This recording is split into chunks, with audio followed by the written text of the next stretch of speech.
안녕하세요. 관계법규이중입니다. 이번 시간은 10일 주택관리업자에 관한 사항을 함께 보도록 하겠습니다.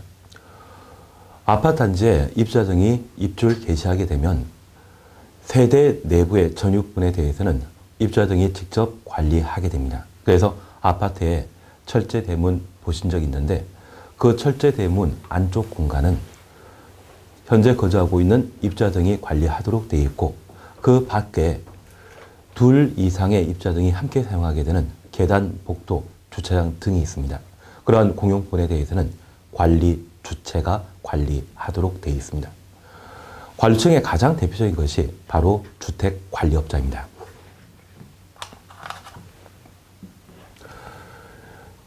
우리 주택법에서는 의무 관리 대상 공동주택인 경우에는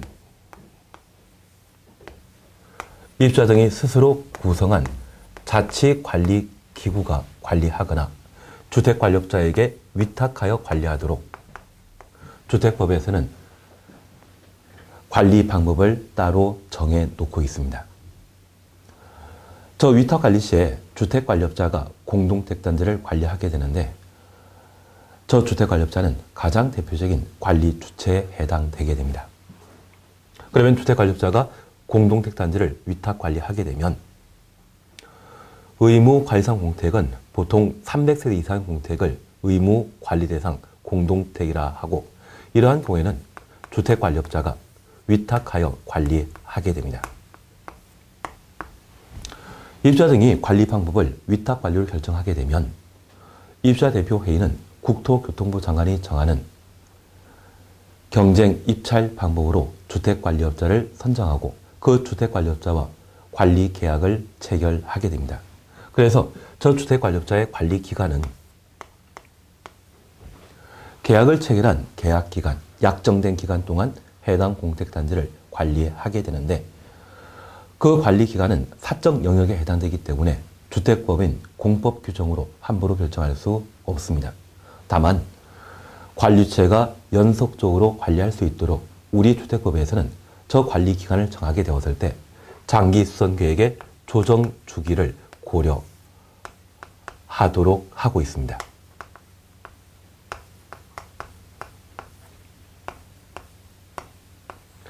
여기 장기 수선 계획은 공동택단지의 공용인 주요 시설을 교체 보수하기 위한 수선에 관한 계획으로서 공택의 수명을 오래 유지할 수 있도록 시설 설비에 대한 교체 보수에 관한 기본 계획이 되게 됩니다. 그러면 이러한 장기 수선 계획은 3년마다 조정하도록 되어 있는데 그 조정 주기를 고려하여 관리 기간을 정하도록 되어 있습니다. 그래서 입주자 대표 회의와 주택관리업자가 공동택단지를 관리하게 되면 그 계약 체결 시에 계약 기간을 보통 3년으로 정해 놓고 있습니다. 다만 이 내용은 참고사항인 시 법으로 정해져 있는 강행 규정은 못 됩니다. 그러면 이러한 기간 동안 공동택단지를 관리할 주택관리업자 어떤 방법으로 선정하고 어떤 방법으로 재계약을 체결하게 되는지 그에 관한 사안들을 함께 살펴봅니다. 300세 이상의 공동택단지는 의무관리상 공택으로서 주택법령에 따라 반드시 자치관리하거나 위탁관리하여야 합니다. 이를 관리 방법이라 하는데 그 관리 방법의 결정은 입주자 등이 결정하게 되고 입주자 등이 결정하게 되면 주택관리업자는 입주자 대표회의가 국토교통부 장관이 고시하는 경쟁 입찰 방법으로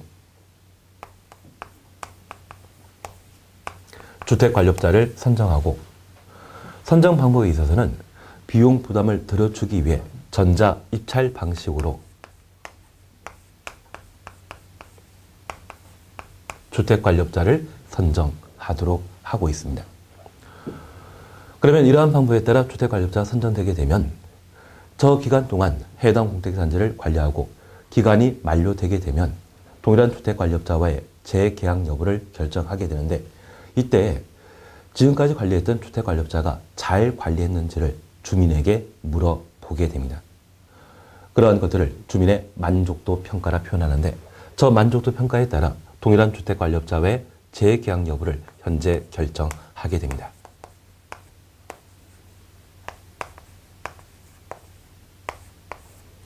그러면 이 만족도 평가 결과 해당 주택관리업자가 계속 관리하는 것을 반대하는 의견이 이의제기라 표현할 수 있죠.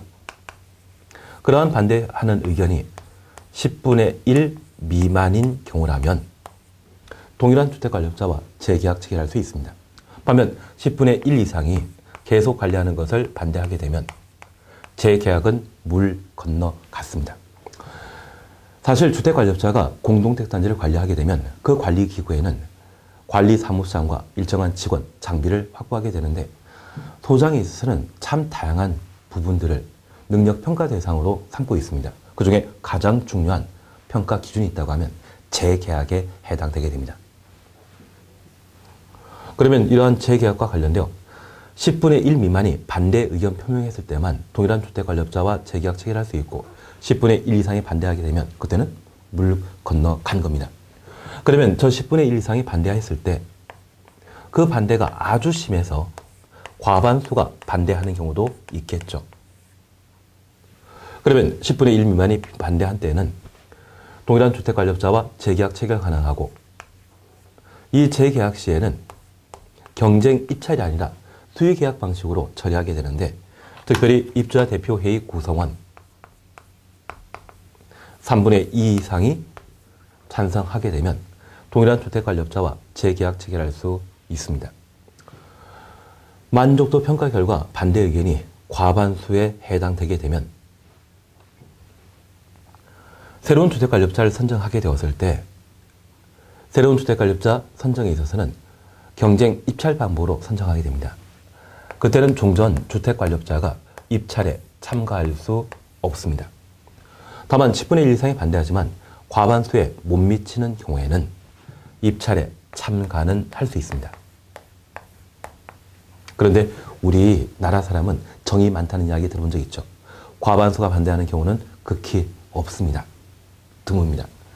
그래서 보통 만족도 평가와 관련되어서는 10분의 1 미만인지 10분의 1 이상인지 이걸 기준으로 평가를 하더라고요.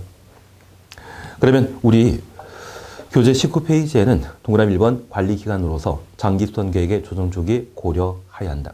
고려 참고라는 것 다시 한번 기억해 놓습니다. 그리고 동그라미 2번에 주택관리업자의 선정, 재계약과 관련되어 주민들이 입주자 등이 관리 방법으로 위탁관리를 결정한 경우에는 입주자 대표회의가 주택관리업자 선정한다는 것 확인해 놓으시고 특히 니은법과 관련되어 재계약 절차 요건으로서 주민의 만족도 평가 결과 10분의 1 이상이 이의를 제기하지 아니한 경우 동그라미 넣습니다. 그러면 10분의 1 미만만 반대했다는 이야기죠.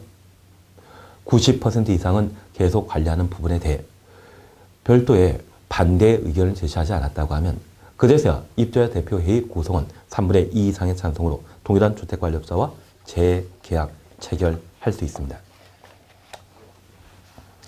그러면 주택관리업자의 선정 그리고 재계약에 관한 사항은 아주 중요한 내용으로 꼭 한번 살펴놓습니다. 그리고 다음 페이지에 관리 업무의 인계 그리고 4번 관리기구에 관한 사안들을 각각 살펴볼 수 있습니다. 만약 주택관리업자가 변경되었다고 하면 종전주택관리업자는 새로운 관리처에게 관리 업무 인계해야 되죠.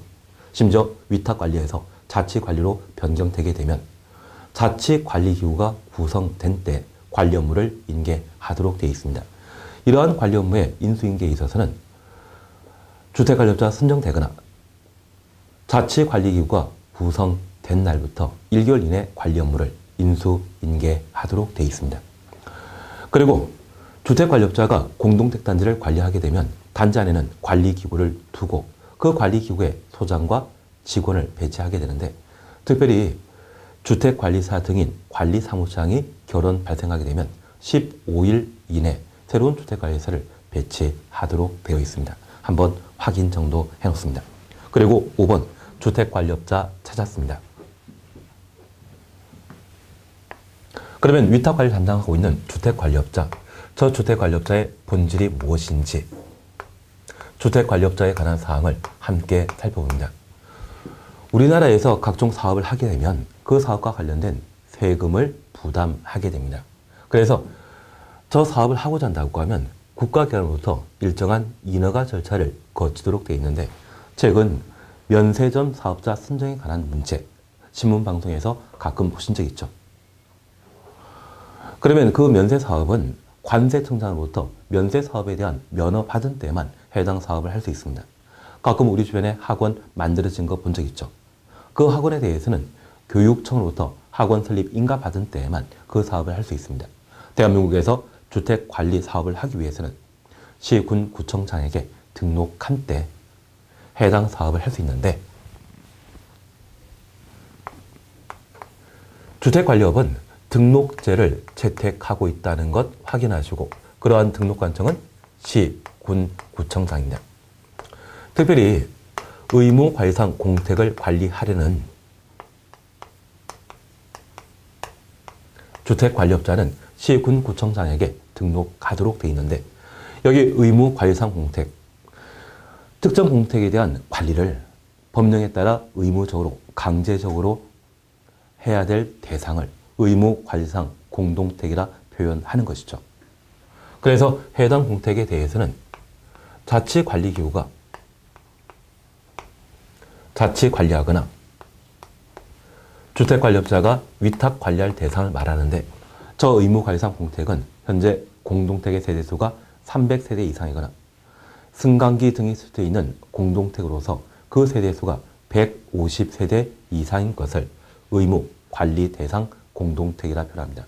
그래서 의무관리상 공택을 관리하고자 하는 자는 시, 군, 구청장에게 등록하여야 한다. 등록 대상 구분되신 겁니다. 그리고 이렇게 등록하고자 한다고 하면 일정한 등록 기준, 등록 요건을 확보하도록 되어 있는데, 주택관리업의 등록과 관련되어서는 일정한 인적 요건을 갖추도록 되어 있습니다. 현재 주택관리와 관련되어 전문성을 인정받기 위해 주택관리사이거나 상사법인으로서 임원 또는 사원 3분의 1 이상이 주택관리사인데 주택관리업자로 등록할 수 있는데, 여기 상사법인은 상법에 적용을 받게 되는 법인을 말합니다. 그래서 법인은 민법 적용받게 되면 민사법인이라 표현하고 상법 적용하게 되면 상사법인이라 표현하는데, 가끔 주식회사 들어본 적 있죠. 그 주식회사가 대표적인 상사법인으로서 그 주식회사의 임원 3분의 1 이상이 주택관리사인 때 해당 상사법인도 주택관리업자로 등록할 수 있습니다. 등록 시에 갖출 자본금 요건으로서 2억 원 이상을 확보해야 되고, 일정한 기술 인력을 확보한 때 주택관리업자로 등록할 수 있는데, 우리 교재 보시게 되면 니은 등록 요건으로서 다양한 기술 능력을 제시하고 그 밑에는 주택관리사 1명 이상 확보할 것. 그러면 이러한 앞글자 다 보면 뭐 전기 분야, 연료 사용기기, 고압가스, 위험물, 주택관리사, 그 앞글자 다 보면 등록 시 갖출 인적 요건으로서 연, 고, 전, 위주란 말을 우리가 함께 볼 수 있습니다. 연료, 고압가스, 전기, 위험물, 주택관리사 각 1명 이상 확보한 때 주택관리업자로 등록할 수 있는데, 연, 고, 전, 위 이것이 기술 능력과 관련된 등록 요건에 해당되고, 주택관리사 포는 등록 요건 아니죠. 주택관리사만 1명 이상 확보한 때 주택관리업자로 등록할 수 있습니다. 그래서 주택관리업자의 본질적인 모습으로서 의무관리상 공택을 관리하는 자는 시, 군, 구청장에게 등록하여야 한다.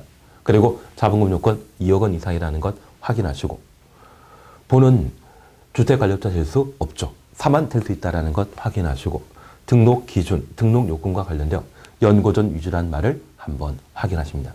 그래서 주택관리업자와 관련되어서는 등록관청, 그리고 등록 요건, 이러한 내용들을 함께 살펴보시는 게 주된 시험거리가 되고 있습니다. 그래서 10일 주택관리업자에 관한 사안들을 함께 보셨는데 할만하시죠?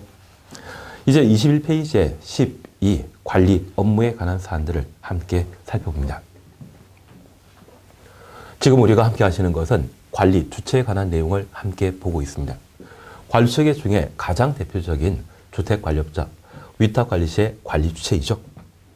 그러면 이러한 관리체가 어떤 업무를 담당하고 있는지 관리체 업무에 관한 사안들을 함께 살펴보시는데 이러한 업무 사항은 공용 부분 관리에 관한 업무를 담당하고 있습니다.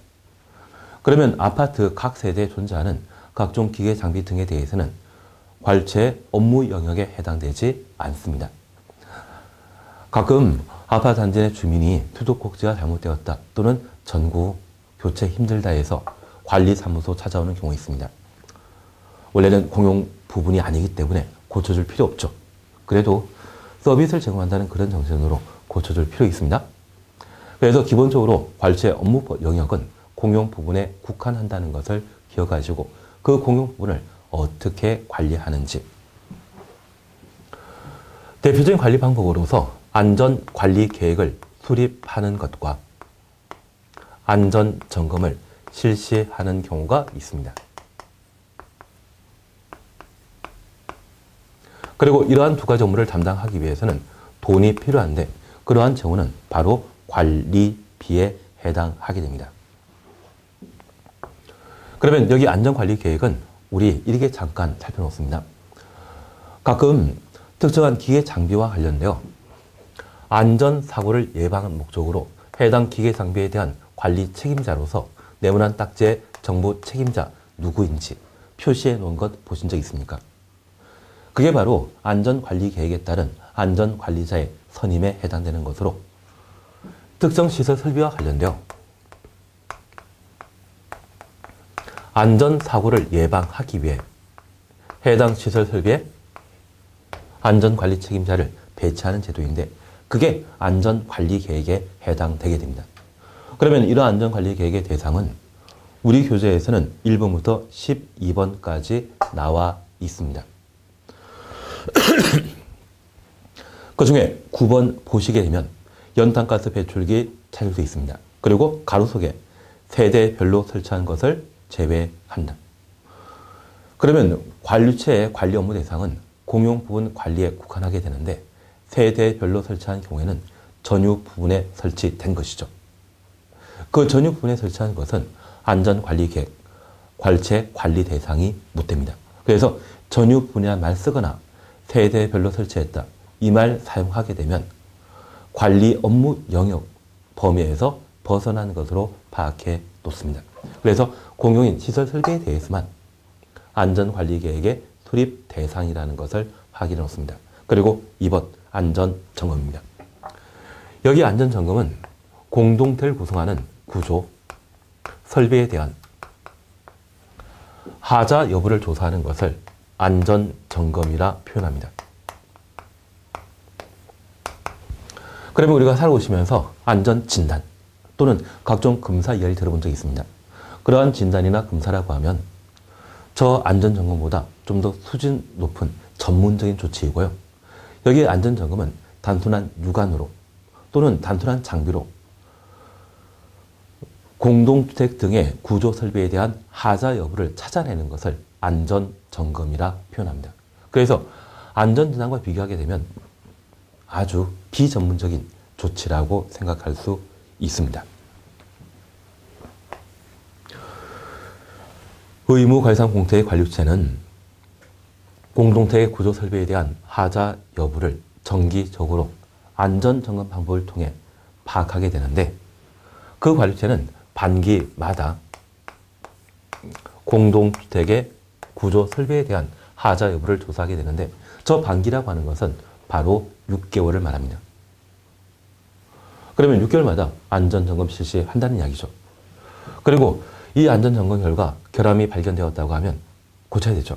결함이 발견되지 않았다면 다음 6개월 되는 때 안전점검 실시하게 되는데 의무관리상 공택에 있어서는 1년에 2회 안전점검을 실시하게 됩니다.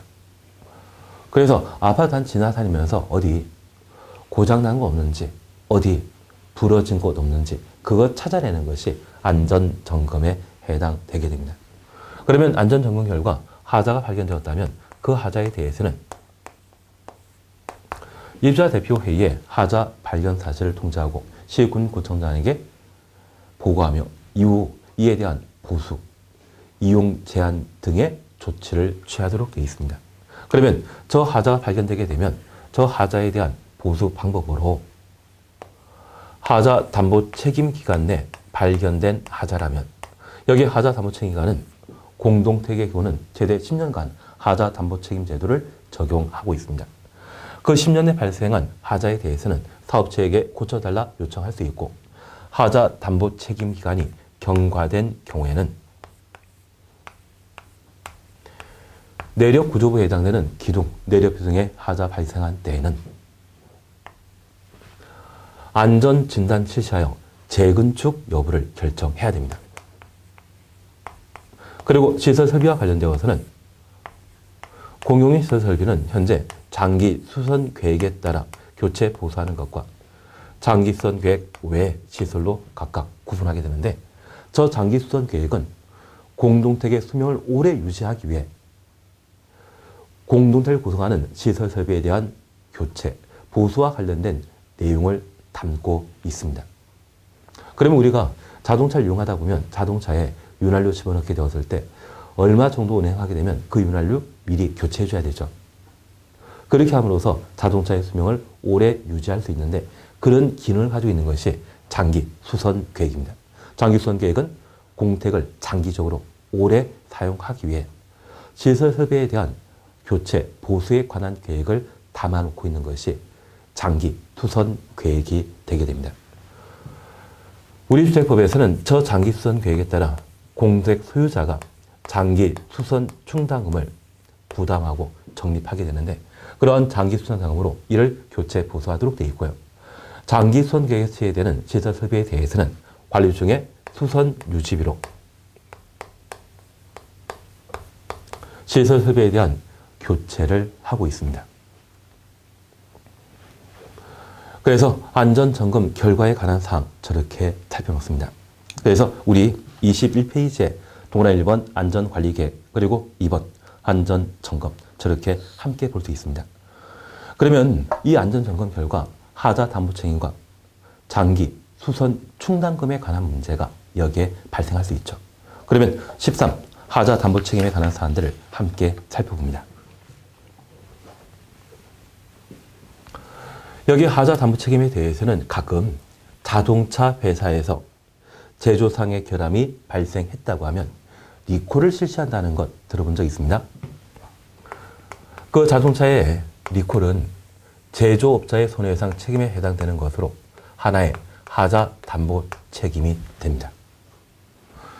그러면 우리 주택법에서는 공동택에 대한 하자 담보 책임 제도를 마련하고 있는데 저 공택은 해당 공택을 건설했던 사업 주체가 공사상 잘못으로 공택의 결함이 발생했다고 하면 책임져야 되죠. 그러한 책임을 하자 담보 책임이라 표현하게 됩니다. 이러한 하자 담보 책임은 일정한 기간을 제한하고 있는데 특정한 기산일부터 최대 10년간 공동택을 건설한 사업체는 하자 담보 책임을 부담하게 됩니다.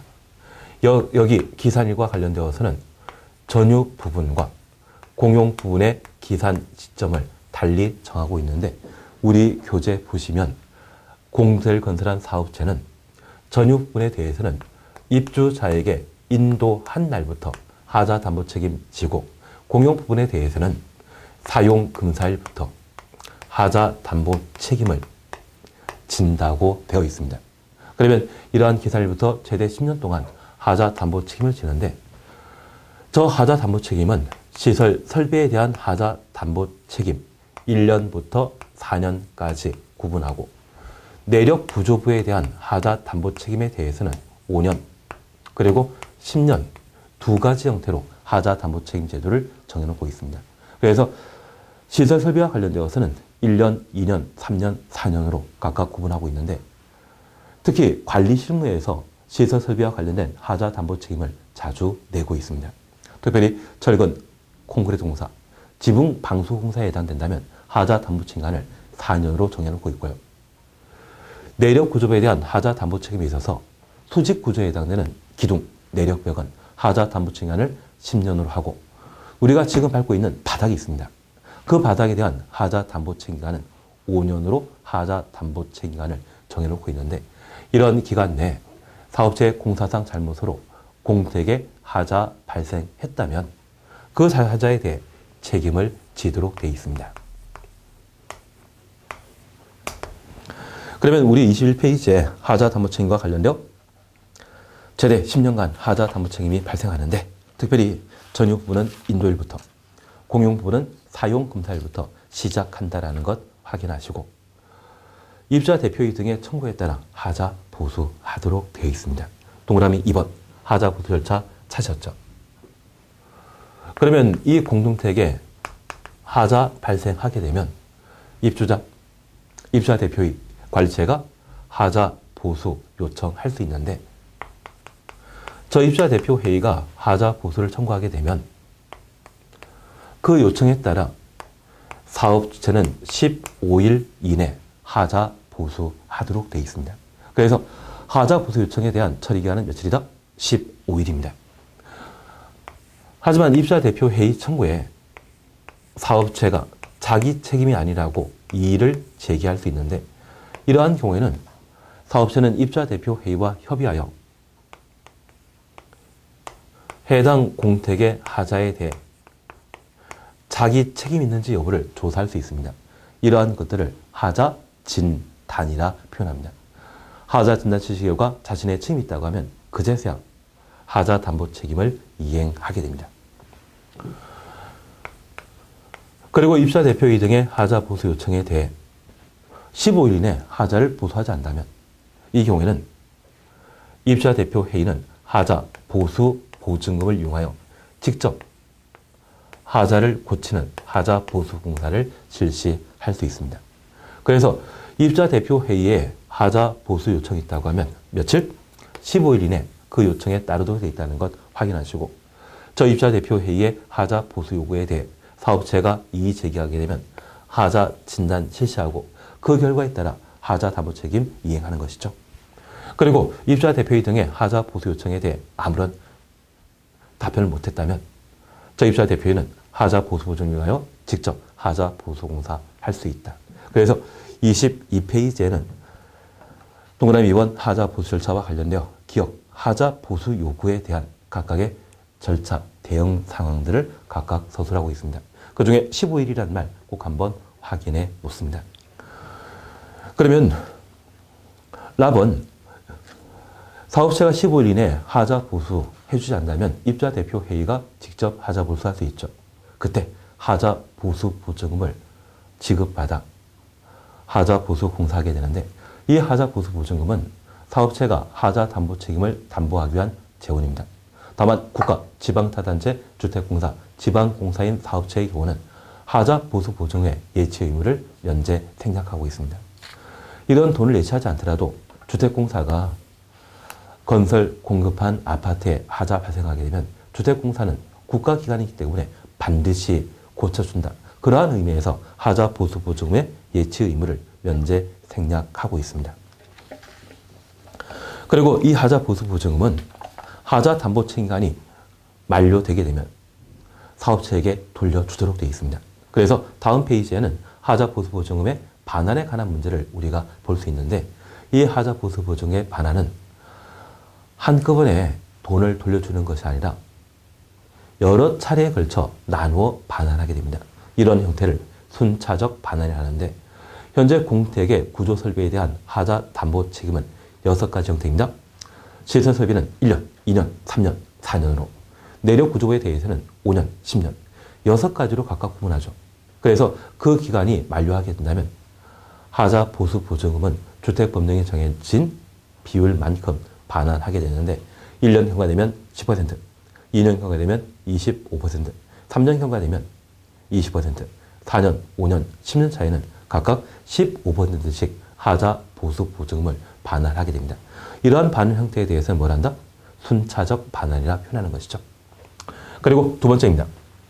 안전점검 결과 시설 설비가 하자 담보 책임기간 경과 이후 고장났다는 것을 발견하게 되면 장기 수선 계획에 따른 공용인 주유설에 대해서는 장기 수선 충당으로 이를 교체 보수한다고 했습니다. 그래서 23페이지에 14 장기 수선 충당금을 함께 살펴봅니다. 여기 장기 수선 충당금은 말 그대로 공동택의 수명을 오래 유지하기 위한 공택 기능을 오래 유지하기 위해서는 공동택을 구성하는 각종 설비에 대해 제대로 잘 고쳐야 되죠. 그래서 그 공택을 오래 유지하기 위해 시설 설비를 교체, 수선하기 위한 비용을 장기 수선 충당금이라 표현합니다.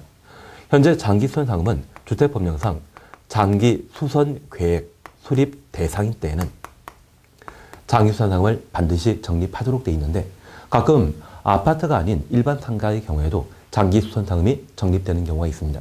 그러한 것들은 규약에 따라 관리 규약에 따라 결정한 것으로 주민 합의, 구분 소유자 합의에 따라 결정된 사항이고요. 반면 주택법령에서는 법률로 장기 수선 상금을 적립하도록 되어 있는데 그 대상에 대해서는 장기 수선 계획 수립 대상인 공동택인 때 장기 수선 상금을 의무적으로 적립하도록 되어 있습니다.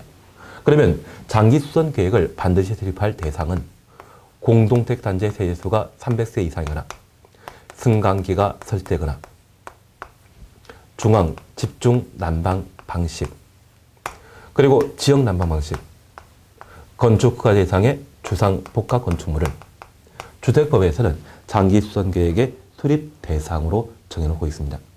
의무 관리상 공택과 조금 차이 나죠.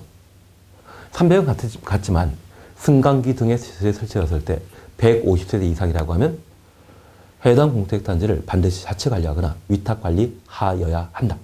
그러한 의미에서 의무 관리상 공택이고요. 세대수와 관계없이 승강기만 설치되었다면 저 승강기가 주요시설로 인정할 수 있죠. 주요시설이죠. 그 주요시설을 교체하기 위해 해당 공택단지에는 장기수선 계획을 반드시 마련하도록 되어 있습니다. 그러면 이러한 장기수선 계획의 수립은 공동택을 건설했던 또는 공택을 리모델링하면서 새로운 시설 설비를 설치했던 사업체 또는 리모델링하는 자가 장기수선 계획을 수립할 수 있고 수립한 장기수선 계획에 대해서는 입주자 대표 회의 및 관리체가 3년마다 장기수선 계획을 조정하도록 되어 있습니다. 그러면 이러한 장기수선 계획을 3년마다 조정하게 되면 잠깐 이렇게 봐놓습니다. 공용인 시설 설비에 대한 하자 담보 책임은 사용 금사일부터 시작하게 됩니다. 그러면 시설 설비와 관련되어 첫 번째 3년 차에는 대부분의 시설 설비는 하자 담보 책임 기간에 해당되기 때문에 주택 소유자가 직접 교체할 것 몇 개 없죠. 대신 두 번째 3년 차에는 하자 담보 책임 기간이 대부분 경과되었고 하자 담보 책임 기간이 지난 시설 설비에 대한 교체, 수선은 소유자가 비용 부담해야 되죠. 그러면 이 3년 사이에 소유자가 직접 비용 들여 교체할 시설이 몇 개인지 한 10개를 교체할 필요가 있고 10개 공사비를 계산해 보니 한 3억 정도가 필요하더라. 그러면 이 3억을 3년에 걸쳐 소유자에게 부가 징수하게 됩니다. 그리고 이렇게 적립된 3억 원은 저 3년 사이에 10개 시설을 교체 보수하는 데 사용하는 것이죠. 그래서 이 장기수선 상금은 수립된 장기수선 계획을 조정하게 되었을 때 그 장기수선 계획 조정하게 되면 그 3년 사이에 교체 보수할 것이 무엇인지 확인하고 그에 대한 공사를 시행하는 것이 장기수선 계획의 의미가 되게 됩니다. 그러면 이러한 공사를 시행하기 위해서는 돈 필요하죠. 그러한 돈을 뭐라 한다? 장기 수선 충당금이라 표현합니다. 앞으로 장기수선 상금에 대해서는 장기충이라 표현하겠습니다. 그리고 임대세법에서는 특별 수선 충당금이란 말이 나오는데 그에 대해서는 특별충이라 표현할 겁니다. 여기 장기수선 상금은 하자 담보 책임 기간이 경과된 시설 설비를 교체 보수하는 재원으로서 해당 주택을 분양받았던 소유자가 장기 수선 충당금을 부담하도록 되어 있습니다. 그래서 충당금은 누가 부담한다? 소유자가. 그리고 충당금의 적립 시기는 사용 금사 후 1년 경과날부터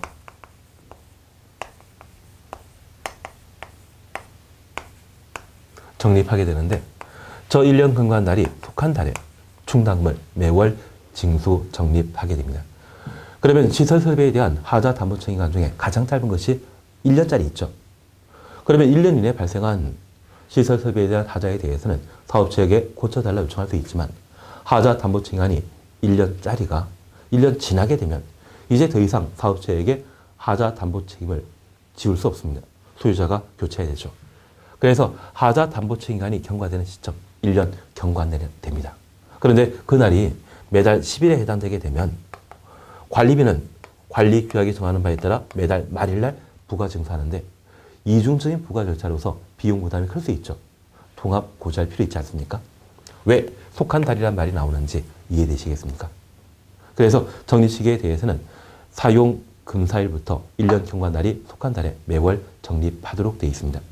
적립요일에 대해서는 관리규약에서 정하며 이렇게 적립한 장기수선상금은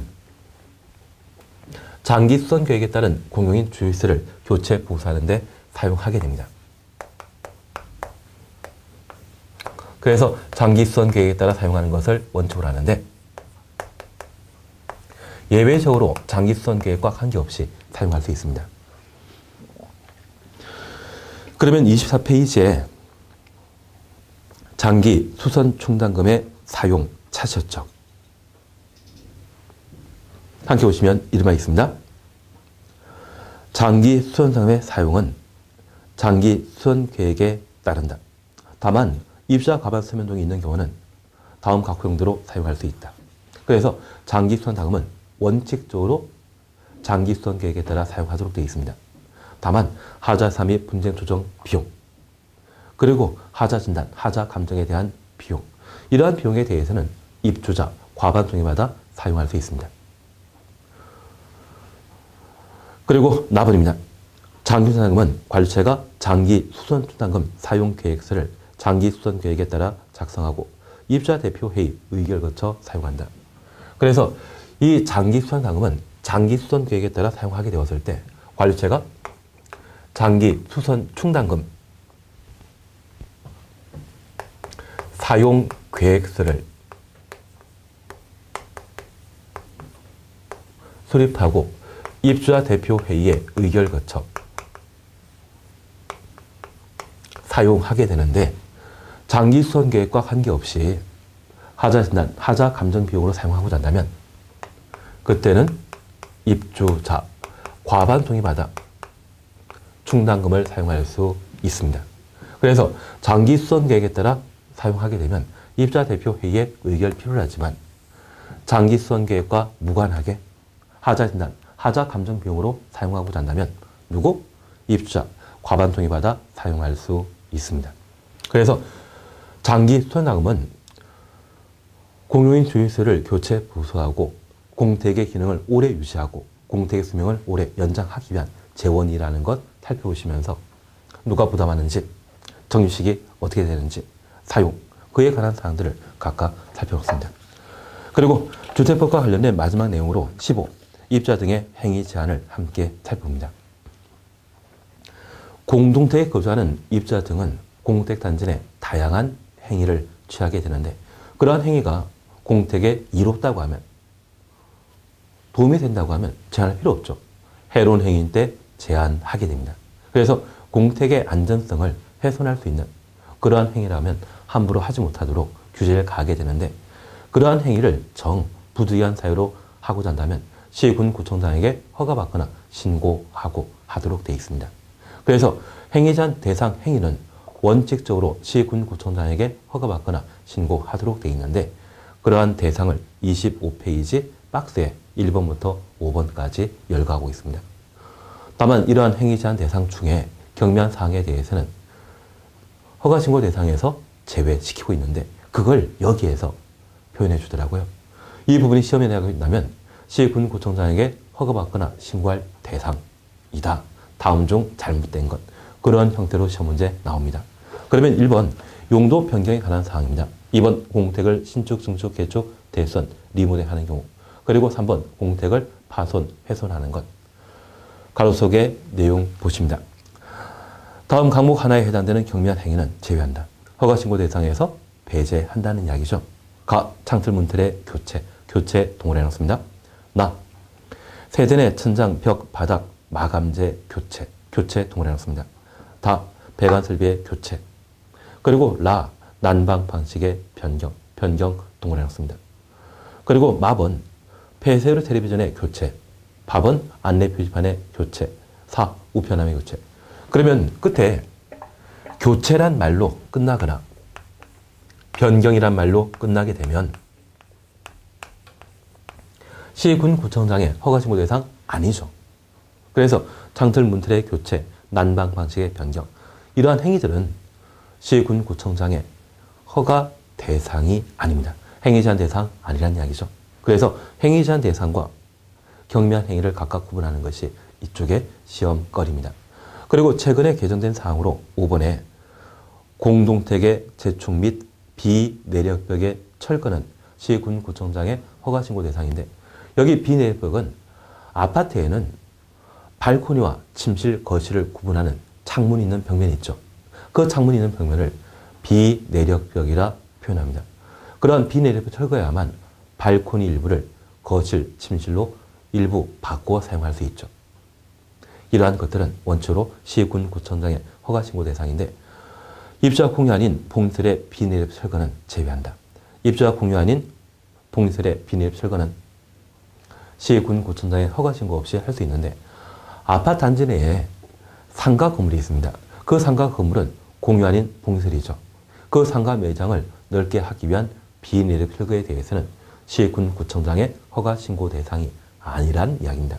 그래서 가장 중요한 것으로 시군구청장의 허가신고 대상 여부를 구분하는 게 필요합니다. 그리고 이 공동택의 리모델링입니다. 공동택은 사용공사 후 30년 경과되게 되면 보통 재건축하게 되는데 그 재건축하기 전에 공동택의 노화를 억제하거나 그 기능을 향상시키기 위한 리모델링을 실시할 수 있습니다. 여기에 리모델링은 시군구청장의 허가신고 대상인 행위 제한 사항인데 이러한 공택에 리모델링을 하고자 한다면 그 리모델링 사업의 시행자인 입주자 대표회의 또는 리모델링 택조합이 일정한 주민 동의 받아 시군구청장에게 리모델링에 대한 허가 등을 받음으로써 공동택을 리모델링 할 수 있습니다. 현재 공택의 리모델링 사업의 시행자는 누구이다? 입주자 대표회의와 리모델링 택조합이 됩니다. 그러면 이들이 어떤 요건을 갖춘 때 리모델링에 대한 허가를 받을 수 있는지 그 절차, 요건에 관한 사항만 함께 살펴봅니다. 그러면 니은 허가 신청과 관련되어 1번입니다. 동별 주택단지별로 설립된 리모델링 택조합의 경우 단지 전체를 리모델링하는 경우에는 전체 구분소유자 및 의결권 5분의 4, 각 동별 구분소유자 및 의결권 3분의 2 이상의 동의 얻어야 되고 한 개 동을 리모델링하고자 한다면 그 동의 구분소유자 및 의결권 5분의 4 이상의 동의 받아야 된다. 그리고 2번입니다. 주택단지 소유자 전원 동의받은 입주자 대표회의. 그러면 우리 잠깐 구분해 볼 게 있습니다. 여기 입주자 대표회의가 시군구청장에게 리모델링 허가받기 위해서는 공동택 소유자 전원 동의 100% 동의 받아야 됩니다. 사실 이거 쉽지 않죠. 꼭 한두 명은 반대하는 사람이 있더라고요. 그러면 100% 동의가 곤란하다고 하면 그때는 조합을 설립하여 리모델링 사업하는데 이 조합은 동별 리모델링 사업과 단지 전체 리모델링 사업을 각각 시행할 수 있습니다.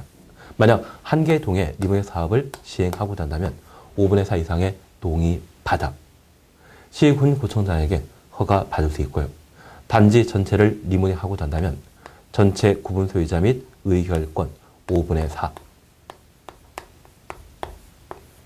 그리고 동별 구분 소유자 및 의결권 3분의 2 이상의 동의 받도록 되어 있는데 우리 2, 3, 4, 5를 뒤집어 놓으면 5, 4, 3이 나오죠. 그래서 이게 객관시문을 나오게 된다고 하면 리모델링 택조합이 단지 전체를 리모델링 하는데 시군구청장의 허가 요건을 자주 물어보고 있습니다. 그럴 때 2, 3, 4, 5를 뒤집어 놓은 5, 4, 3이 전체 구분 소유자 및 의결권 5분의 4, 동별 구분 소유자 및 의결권 3분의 2 이상의 동의받아 시군구청장에게 허가받아 리모델링 사업 할 수 있다. 그러면 이러한 인허가 요건을 갖춘 시행자인 입주자 대표 회의와 리모델링 주택조합은 실제 공사를 담당할 시공자, 건설업자 등을 시공자로 선정하고 리모델링 사업을 시행하게 되는데, 현재 리모델링 사업을 시행하는 자는 입주자 대표 회의, 리모델링 주택조합입니다. 입주자 대표 회의는 주민 100% 동의 받아야 되고, 조합은 80% 이상의 동의 얻게 되면 시군구청장에게 허가받아 리모델링 사업 할 수 있죠. 그 요건, 절차에 관한 사항, 그걸 한번 살펴놓습니다. 리모델링이라는 개념 조금 이해되십니까? 공동체의 노화를 억제하거나 그 기능을 향상시키기 위한 대수선, 일부 증축하는 사업을 리모델링 사업이라 하죠. 공동체 리모델링 사업은 그 사업 시행자가 입주자 대표 회의 또는 리모델링 주택조합이라는 것을 다시 한번 확인해 놓습니다. 이번 시간까지 우리가 주택법에 관한 사항들을 함께 보셨고요. 다음 시간에는 민간 임대차에 관한 특별법을 함께 살펴보도록 하겠습니다. 수고하셨습니다.